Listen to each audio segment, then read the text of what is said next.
Assalamualaikum warahmatullahi wabarakatuh dan salam sejahtera. Untuk video kali ini, kita akan lihat double integral for multivariable function. Untuk topik ni, kita perlu lihat integration for single variable, terutamanya formula, sebab double integration akan guna formula yang sama. Bezanya ialah untuk double integral akan menggunakan dua variable. Jadi kita kena tentukan variable mana yang perlu kita integrate terlebih dahulu dan variable mana yang perlu kita integrate kemudian. Sekarang kita akan lihat definition secara teori, yang mana double integral fxy dA sama dengan limit summation fxy darab dengan a. Summation ni bermaksud hasil tambah f dan juga a.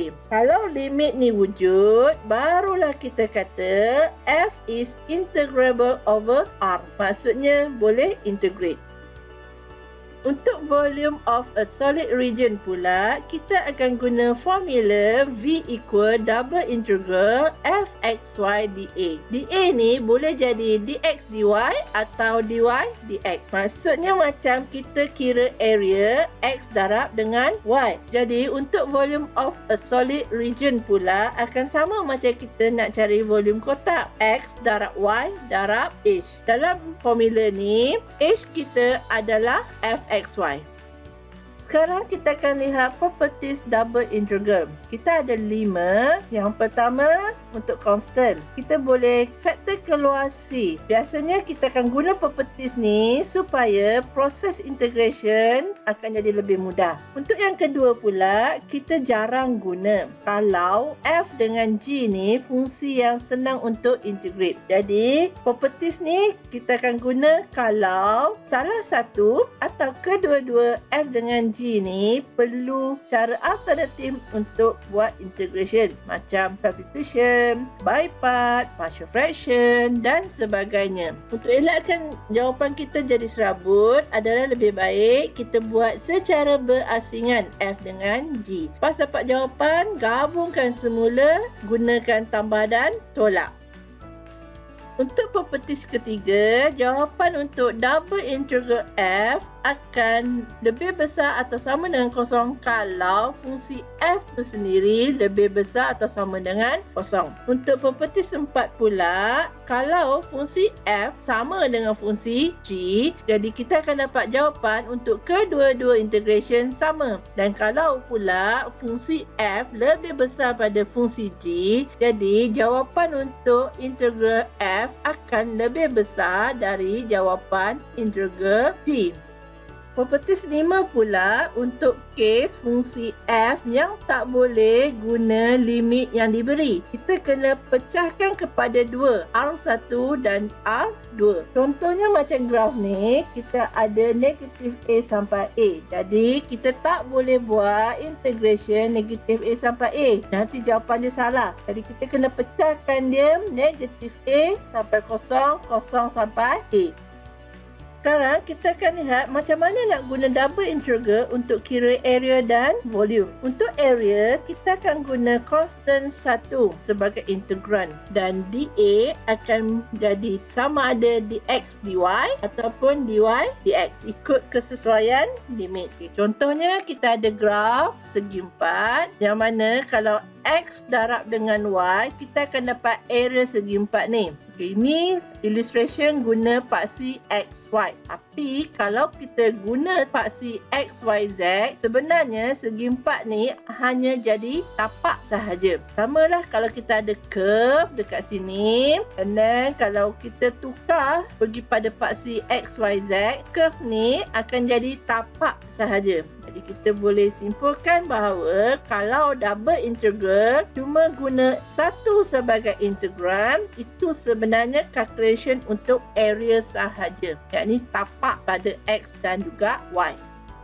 Untuk volume pula hampir sama seperti area. Bezanya integrand dia boleh jadi apa saja fungsi termasuk constant selain nombor 1. Contohnya kita ada kotak. Kalau X darab Y saja, itu adalah area tapak kotak saja. Tapi bila ada darab dengan H, dia akan jadi volume kotak. Jadi kalau kita tengok graf yang sama, kalau tadi segi 4 pada paksi X dengan Y, tapi misal kata kita ada ketinggian dekat sini 3, dia akan jadi kotak. Sama dengan curve. Bila kita letak sini 4, automatik dia punya H akan jadi tinggi. Jadi kita boleh simpulkan kalau kita cuma lihat pada paksi X dengan Y, dia masih lagi sama macam area. Tapi kalau kita guna pada paksi X, Y, Z, kita akan lihat bentuk tadi bukan lagi tapak, tapi punya ketinggian ikut pada Fxy yang diberi. Jadi kita boleh simpulkan dA sama ada dx dy ataupun dy dx adalah area. Manakala integran Fxy akan mewakili ketinggian. Ada ketika kita guna simbol Z. Iterated integral pula adalah satu cara untuk kita selesaikan double integral. Contohnya, kita ada rectangle R AB darab CD. Seperti dalam graf, AB ni sebenarnya adalah titik X. CD pula adalah titik Y. Seperti yang kita kata tadi, iterated ni adalah cara untuk selesaikan double integral. Jadi, yang dalam bracket ni, kita panggil dia sebagai inner integral. Dan yang untuk di luar bracket pula kita panggil dia outer integral. Kalau nanti soalan minta kita tukar order daripada dy dx kepada dx dy, kita kena pastikan limit untuk dy dx ni betul. Contohnya untuk yang pertama ni CD untuk dy, bila kita tukar kepada outer, CD ni akan duduk di luar, dy ni di luar. Sama juga dengan dx. Kalau yang asal ni dia adalah outer, bila kita nak tukar kepada inner, AB akan masuk dalam bracket, dx ni pun sama akan masuk dalam bracket. Tapi Fxy kekal, tak berubah. Satu lagi, kita akan lihat variable dalam bracket. Kalau untuk yang ini, dy bermaksud X kita akan jadi constant. Sebab Fxy adalah multivariable function. Samalah kalau inner integral kita dx, automatic Y kita akan jadi constant. Nanti bila kita akan buat integration, kita akan wholekan X ni dulu. Kita akan buat integration Y sahaja. Lepas itu, kita akan substitute limit C dengan D dalam Y sahaja. Kita akan buat proses sama macam integration single variable. Jadi, ini pun sama. Kita akan buat FD tolak FC. Lepas dapat jawapan, barulah kita buat integration untuk X. Dan kali ini, kita akan substitute A dan juga B. Sama proses untuk dx dy. Disebabkan inner integral adalah dx, bermaksud Y akan jadi constant. Jadi kita akan integrate X dahulu, baru Y. Jadi kita boleh simpulkan bahawa kita akan integrate inner integral dahulu, sama ada X ataupun Y. Lepas dapat jawapan, kita akan substitute limit untuk inner integral. Kemudian barulah kita buat integration outer integral dan substitute limit untuk outer integral. Sekarang kita akan lihat contoh untuk double integral. For example 1, kita ada rectangle 1/3 times -2 1. Ini untuk X, ini untuk Y. Mula-mula kita kena tulis semula dalam bentuk integration. Ada dua cara, sama ada kita akan guna dy dx ataupun dx dy. Pastikan limit yang betul untuk dy dx, yang mana dx akan guna 1 hingga 3. Untuk dy akan guna -2 sampai 1. Sekarang kita akan lihat konsep integration for single variable. Kalau kita ada 1, kita akan integrate seperti kita letak X. Untuk 6x², kita akan salin dulu 6. Kemudian X square ni kita akan buat integration yang mana 2 tambah 1 dan bahagikan dengan 2 tambah 1. Akhirnya kita dapat X tambah 6x3/3. Jadi kita boleh simpulkan bahawa kalau kita ada constant je, kita cuma letak letak X. Dan kalau kita ada X power pula, kita akan buat N tambah 1 bahagikan dengan N tambah 1. Untuk multivariable function, kita akan guna konsep integral yang sama. Yakni kita akan tengok variable mana yang kita nak integrate. Maksudnya, kalau kita nak integrate X, Y akan jadi constant. Kalau kita nak integrate Y, X akan jadi constant. Untuk first method, kita akan guna dy dx. Means dy adalah inner integral. Maksudnya, kita akan integrate Y dahulu dan X akan jadi constant. Untuk elakkan kita keliru, disarankan guna bracket. Yang mana kita akan fokus dalam bracket sahaja. So, yang di luar bracket ni kita cuma salin sahaja. Untuk yang pertama, kita cuma ada variable X sahaja. Sedangkan kita nak integrate dy. Jadi kita akan anggap 4x³ sebagai constant. Jadi kita akan salin 4x³ dan kita letak y. Untuk 3xy², 6x akan jadi constant. So y² kita akan integrate dapat y³/3. Kemudian kita simplify. Dan untuk limit pula, kita akan letak y equal to -2 untuk elakkan kita keliru nak substitute variable yang mana. Maksudnya bila kita tulis y equal, kita kena masukkan nilai pada y sahaja, bukan pada x. Lepas kita substitute y, kita akan simplify jawapan yang kita dapat. Perhatikan jawapannya dah tak ada y. Jadi kalau ada tertinggal lagi dalam jawapan ni, maksudnya kena double check semula. Dan barulah kita integrate x seperti biasa dan kita substitute dan kita akan dapat jawapan. Untuk ini kita tak perlu tulis x equal to 1 sebab hanya tinggal satu variable sahaja. For second method, kita akan buat dx dy.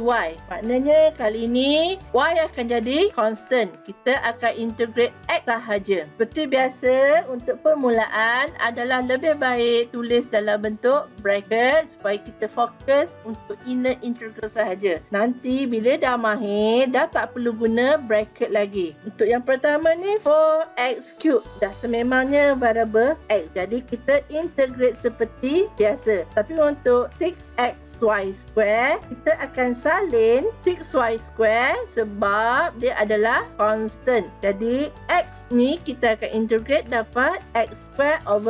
Kemudian kita simplify. Perhatikan kita tulis limit dia x equal to 1. Untuk remind kita, cuma akan substitute x sahaja. Lepas kita substitute x equal to 1 and 3, kita simplify the answer. Barulah kita integrate y. Kali ni kita tak perlu tulis y pada limit sebab tinggal satu variable saja. Seperti biasa, masukkan limit dan akhirnya kita akan dapat 312. Kedua-dua cara ni akan beri jawapan yang sama. Jadi, terpulang pada kita nak guna metod yang mana satu ikut keselesaan. Biasanya kita akan tengok integran mana yang lebih mudah untuk integrate. For example 2, question directly tulis dalam bentuk integral. Jadi kita ikut je arahannya. Tapi kalau nak tukar order integral, kita kena pastikan limit yang betul ikut dx dan juga dy. Untuk solution ni, inner integral kita adalah dy. Maksudnya x akan jadi constant. Jadi untuk yang pertama, 1. Dah sememangnya constant, jadi kita integrate y, kita dapat y. 8x kita salin je, dan y kita integrate dapat y²/2. Kita akan tulis y equal to 1 pada limit. Untuk remind kita, substitute y sahaja.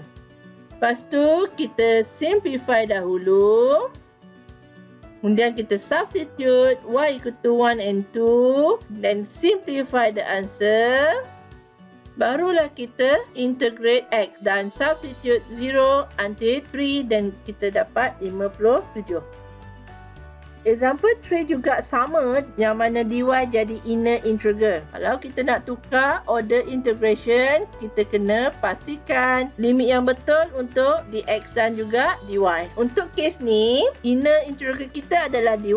Jadi cos x akan jadi constant. Jadi kita salin sahaja. Kita integrate cos y, kita dapat sin y. Jangan lupa tulis y equal to 0 untuk elak kita silap substitute variable dalam jawapan yang kita dapat. Untuk trigonometri, pastikan kalkulator dalam mode radian. Selepas dah dapat jawapan yang paling ringkas, barulah kita integrate x dan substitute pi and 0. Finally, kita dapat kosong. Untuk example 4 pula, dx akan jadi inner integral. Tapi kalau kita nak tukar, seperti biasa, pastikan limit untuk dy dx betul. So, solution ni disebabkan dx kita adalah inner integral, bermakna y akan jadi constant. Jadi, eksponen power y, kita salin je. Dan kita integrate dapat x. Sin x integrate, kita dapat negatif cos x. Seperti biasa, tulis x equal to 0 untuk elak kita silap masuk substitution. Kemudian guna kalkulator dalam mode radian untuk kira jawapan bila substitute 0 and pi over 2. Kemudian bila kita dah dapat jawapan yang paling ringkas, kita akan integrate y dan kita akan substitute y equal to 0 and 1. Finally, we got the answer. Kita boleh tinggalkan jawapan seperti ini, atau kalau kita nak tulis dalam bentuk decimal point, pastikan 4 decimal point. Example 5 pula, soalan diberi dalam bentuk statement. Jadi, kita kena tulis semula maklumat ni dalam bentuk integration. Sama ada dy dx atau dx dy. Pastikan tulis limit yang betul. X untuk dx, y untuk dy. Untuk contoh ni, kita pilih dy dx. Jadi, x akan jadi constant. Jadi, kita salin je x. Kemudian, y square integrate, kita dapat y cube over 3. Biasa, tulis y equal to 0 untuk remind kita hanya masuk variable y sahaja. Selepas kita substitute y equal to 0 and 1, kita akan integrate x and ulang proses yang sama. Substitute limit x equal to negative 3 and 2, and finally kita dapat negative 5/6. Example 6 juga sama, kita kena tulis semula maklumat ni dalam bentuk integral. Sama ada dy dx ataupun dx dy. Perhatikan, kedua-dua titik adalah sama. 0 sampai 1 untuk x, 0 sampai 1 untuk y. Jadi tak nampak beza kedua-dua integral ni, kecuali satu buat dy dx, satu buat dx dy. Jadi kita kena pilih nak guna yang mana satu. Untuk solution ni, pilih dy dx. Maknanya dy akan jadi inner integral. Maksud kita akan integrate y dahulu. X akan jadi constant. Untuk yang satu ni, kita akan integrate dapat y. Untuk ini, half x square. Semua ni adalah constant. Jadi kita salin je dan kita letak y. Dan untuk half y square, kita integrate seperti biasa. Kita akan dapat y cube over 3. Jangan lupa tulis y equal to 0 untuk remindkan kita substitute variable y sahaja. Lepas kita substitute, dapatkan jawapan yang paling ringkas. Kemudian kita akan buat integration x, dan kita substitute 0 and 1 dan kita dapat 2/3. Untuk contoh yang terakhir, masih sama, kita perlu tulis dalam bentuk integration. Perhatikan soalan ni, yang mana solid is bounded above by the plane z 4 minus x minus y and below by the rectangle r. Z ni akan jadi integrand, manakala r ni akan jadi dA kita. Seperti biasa, kita kena pilih nak buat dx dy ataupun dy dx. Pastikan limit untuk dx dy betul, ikut pada r yang diberi. Untuk contoh ni, kita buat inner integral x. Maknanya y akan jadi constant. Integrate 4, kita akan dapat 4x. X integrate macam biasa, x square over 2. And then y ni salin. Substitute x equal to 0 until 1 dalam x sahaja. Kemudian kita simplify jawapan. Terusnya kita integrate y dan kita substitute y. Dan finally kita dapat 5. Untuk soalan ni kita kena letak unit. Sebab dalam soalan ni dia minta kita cari volume of solid. Bermakna ada unit.